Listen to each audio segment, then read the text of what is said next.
Assalamualaikum warahmatullahi wabarakatuh. Terima kasih atas pertanyaan. Untuk membedakan antara main hakim sendiri dengan membela diri. Apakah seorang bela diri dianggap sebagai main hakim sendiri sehingga bisa dikatakan melanggar? Ini perlu kita ketahui. Orang yang telah aniaya oleh seseorang diperkenankan untuk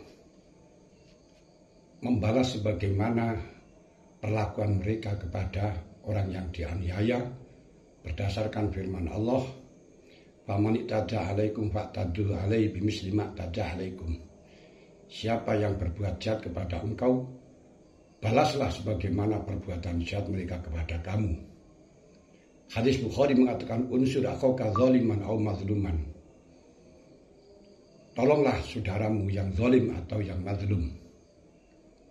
Orang yang telah begal, orang yang mengganggu kepada orang ini orang lain adalah orang yang zalim. Maka perlu dijaga, perlu dicegah dari kezaliman. Kita menjaga dari kezaliman mereka bagian daripada menolong kepada orang yang zalim. Ketika hadis "Faman qutila duna ahlihi fahuwa syahid." Siapa yang telah dibunuh karena membela keluarganya, ini mati syahid. Wa man qutila duna mali fa huwa syahid. Siapa yang terbunuh karena membela hartanya, mati syahid.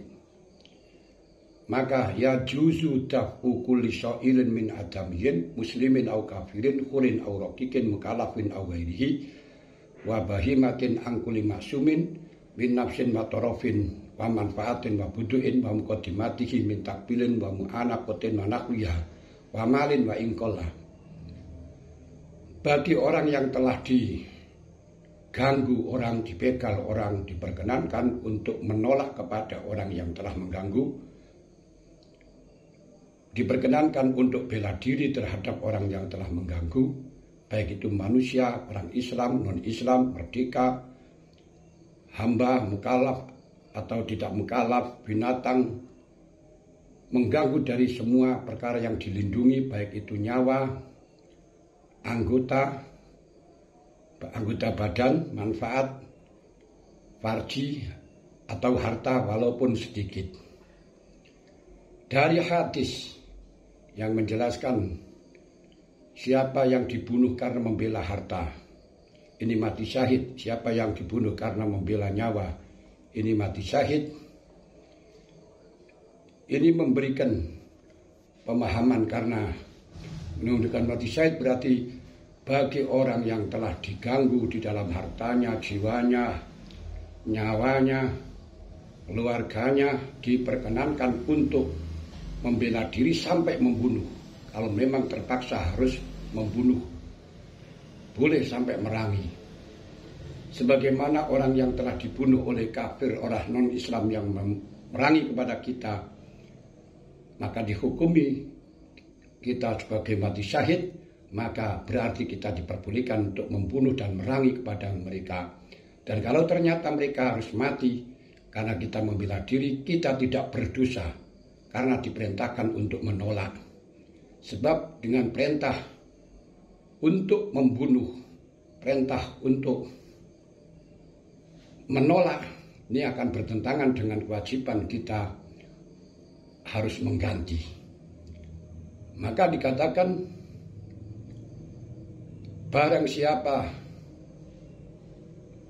membunuh kepada barang siapa orang yang diganggu kemudian membunuh kepada orang yang mengganggu karena sebagai alternatif terakhir, sebab kalau kita tidak dibunuh akan terbunuh, tidak ada pertanggungjawaban kita di hadapan Allah, baik itu tuntutan qisas, tuntutan diat, kafaroh, dan tuntutan qimatu bahimah dan lain sebagainya.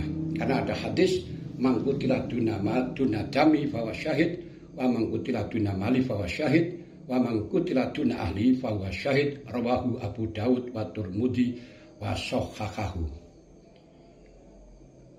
Baru dikatakan ini sebagai makin hakim sendiri ketika ada orang bersalah dan dia tidak melawan, dia dalam keadaan diam, dia tidak mengganggu, baru kita adili, kita royok, itu tidak boleh. Tapi kalau dia dalam keadaan merangi kepada kita, mengganggu kalau kita diam, maka justru akan bahaya.